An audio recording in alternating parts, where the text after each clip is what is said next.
right. Tribulation Day 47.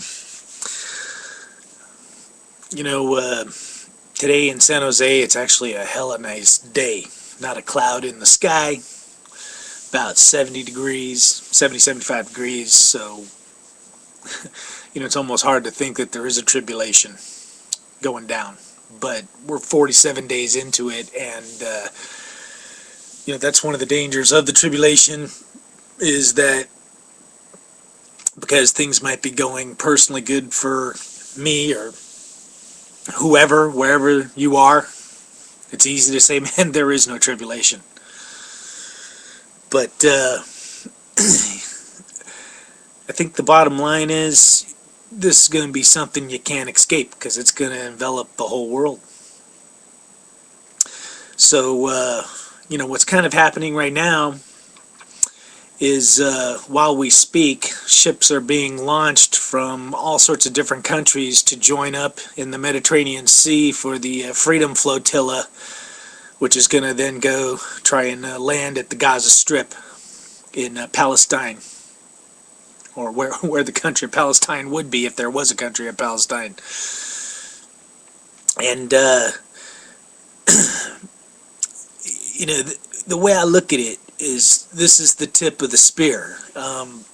Already, the forces that be tried to kind of bum rush the borders of Israel on Akbar Day.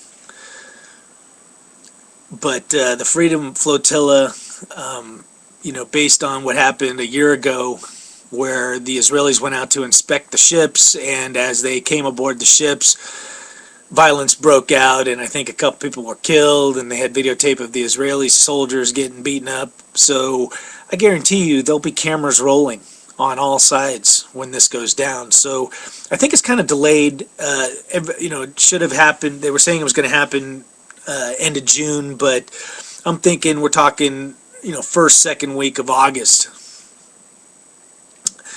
And I don't know, on one hand, I kind of understand what some of these people with the Freedom Flotilla are trying to do.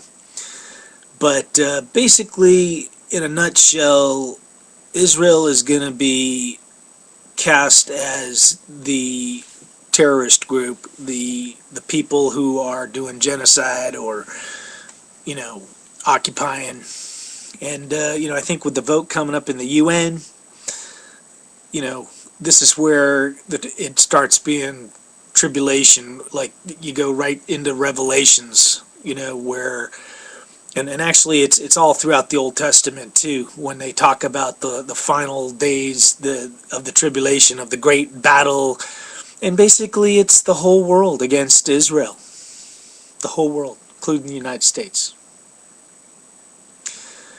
So, just something to keep an eye on, because if that actually develops, then we know we're in the window of some big events happening. I really got to push myself. I'm trying to get my Confront program out there on the website, but basically my Confront program is a 4-step process. Step 1, confront yourself. Confront all your own demons and ghosts and skeletons in the closets, and confronting, once again, isn't something you do to create violence. Confronting is something, you're confronting some kind of negativity, and it could be violence coming your way, like a mob. But confronting, the goal of confronting, and confronting is it's confronting something negative. So, there's a element of danger, where it takes fortitude and courage to confront. But step 1 is confront yourself. And if you can actually do that, then you should have no fear. And at that point, you're ready to confront somebody else.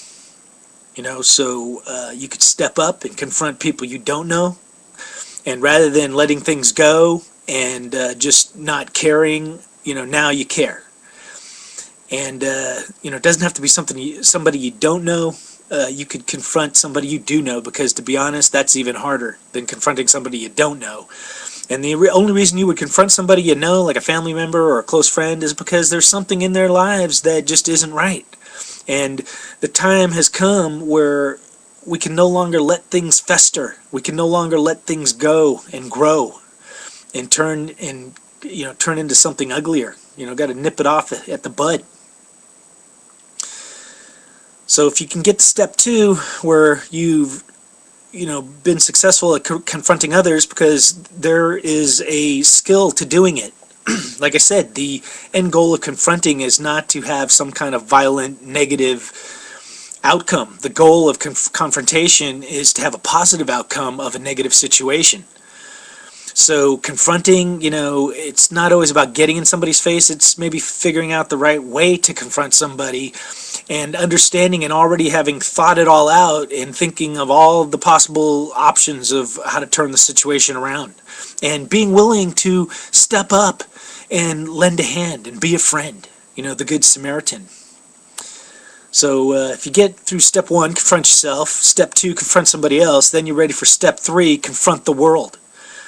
And that's where you got to look at what's going on in the world, and whatever it is that isn't right, whether it's pollution or, stereotyping, or just haters, greedy people, inconsiderate people, whoever, you go, because we all have to live on the planet. You confront the planet, man.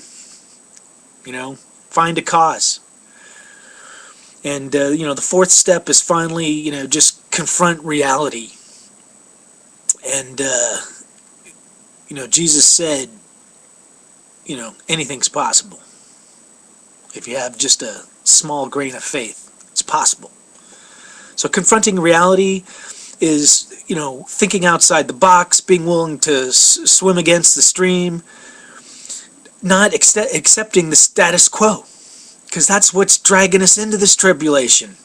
People with blinders on, man, where they don't want to think outside the box, or they've been spoon-fed information their whole lives, like either religiously or, maybe, in their neighborhoods where they grew up, whatever it is. You got to be able to shake it off, baby, and figure out, what the new reality needs to be. So that's my confronting program, and I'm going to roll it out and put a little more detail into it, but I think it can make an impact if done right. So that's what's keeping me thinking positive despite all the negativity going on out there. And confronting is hard, man. It's almost like being a superhero. So anyway, I'm going to sign on out. I'm going to get my tribulation on. I'm going to go out there, maybe see if I can confront somebody. Haven't confronted anybody in a bit, but, it's not that you have to confront somebody. But in the meantime, send your emails on in. I got all sorts of posts up on the Tribulation blog, just showing you what's going on as far as the tribulation. Keep a positive outlook. Keep on rocking.